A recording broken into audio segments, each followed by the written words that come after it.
I'm a janitor at the Louvre. The artwork that I clean, they're worth millions. Next Friday, our foundation will put a necklace up for auction. The necklace belonged to Marie Antoinette. We're gonna steal it.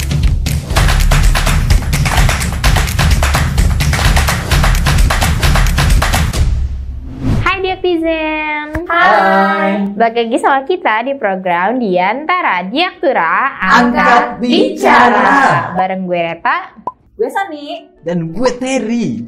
Nah, kali ini kalian pasti lagi bingung-bingung nggak sih mau review film apa? Ketahuan kan? Udah nggak bisa mikir.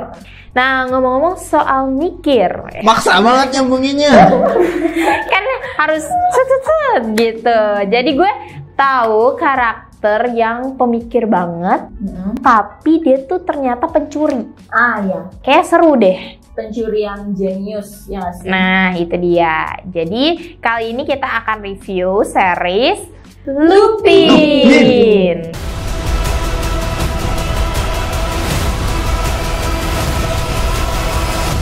Yuk, ceritain aja langsung gimana ceritanya, ayo. Wih, nge-rap. Oke, karena nggak sabar ya, jadi gue langsung aja deh. Oke, ceritanya sinopsis dari series ini. Jadi, series ini itu bercerita tentang Esen Diop yang ternyata memiliki trauma karena kematian ayahnya.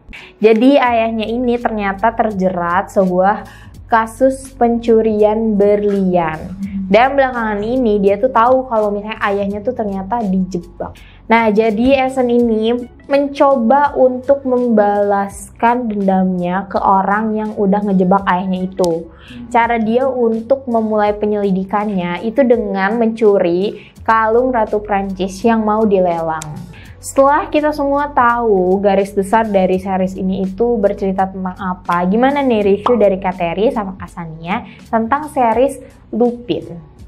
Sebenarnya tuh banyak hal ya yang gue suka dari series ini, karena apa ya, dari awal mulainya aja tuh udah keren banget gitu. Terutama nih ya dari akrobat pencuriannya, waktu apa si Esen ini jadi nyiptain ilusi mata gitu, dan di sana tuh benar-benar top banget ya. Jadi gue akuin sih kalau misalkan aksinya sama permainan kecerdasannya si Asen itu emang keren. Tapi menurut lu terlalu sempurna gak sih dia? Dalam hal perencanaan tuh gak ada cacatnya sama sekali. Mulus-mulus aja gitu ya. Ada tahu sebenarnya yang pas apa sih namanya dia nyulik si Dumon itu loh. Ya Pak Polisi. Nah, Esen Diop itu tuh malah keceplosan gak sih dia ngasih tahu kalau dia itu anaknya Barbara Diop. Barbara siapa namanya? Barbara Diop. Iya, Barbara Diop. Itu kan di luar dari perencanaan. Itu justru ngasih hal yang positif dalam alurnya kan. Iya sih. Kenapa jadi bagus alurnya itu ya karena itu. Jadi yang biasanya kita kira kalau itu tuh gagal ya, rencana yang gagal, tapi ternyata kegagalan itu bagian dari rencana juga. Kayak yang di awal, ternyata temen-temennya ngehianatin si Esen ini kan. Ternyata si Esen ini udah nyiapin hal itu. Iya. Dan menurut gue series ini tuh dibuka dengan sangat baik gitu di awal. Dibuka dengan apa ya? Gimana latar belakangnya si Esen ini, ya nggak sih? Pokoknya tuh udah jelas gitu loh pembukaannya itu. Dengan apa latar belakangnya dia ya kayak gitu lah. Tapi ada loh, maksudnya hal yang agak membingungkan sebenarnya di sini.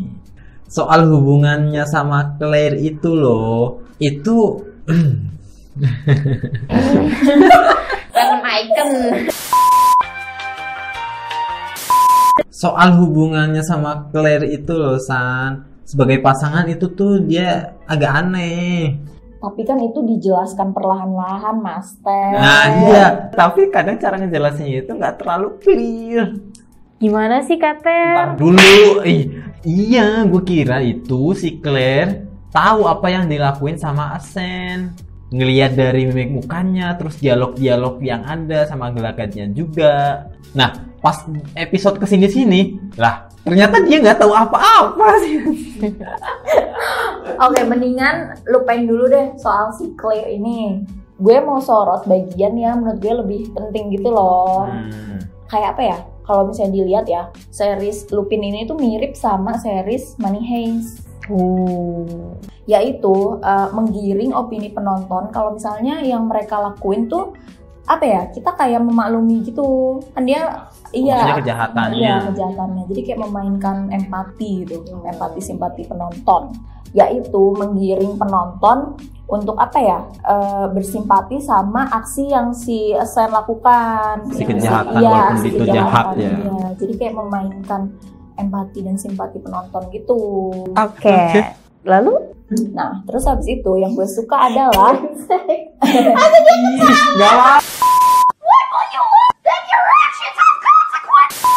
dan hal ini tuh ada sesuatu yang gue suka banget, yaitu si Ascent ini melawan kekuatan-kekuatan besar gitu. Si Ascent ini kan melawan kekuatan besar itu kan, Kak. Nah, itu tuh ngelawan si Hubert Pellegrini gitu loh.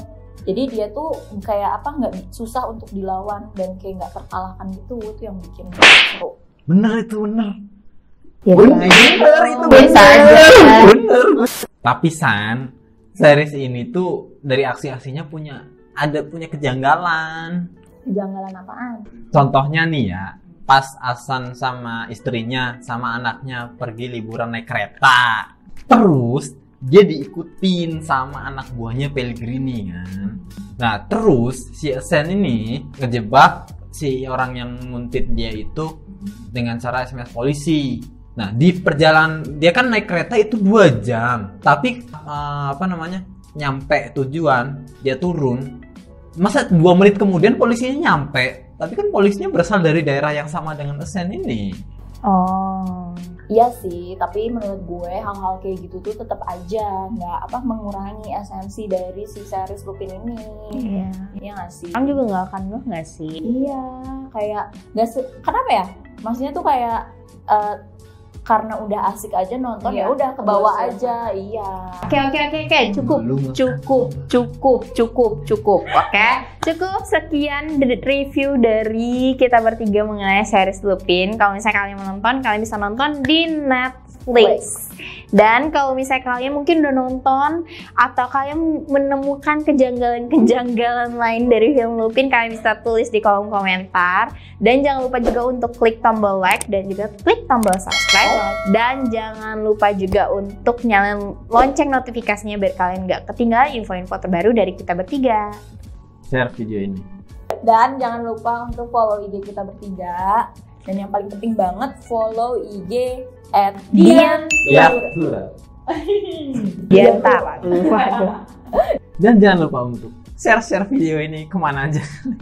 Ke sosmed kayak kemana kek. Dan juga follow IG kita bertiga. Dan yang paling penting jangan lupa untuk follow IG Diaktura. Dan tunggu konten-konten menarik kita berikutnya. Bye. Jangan lupa dislike. Di-like dong. Dislike. Like. Dislike. Like. Subscribe.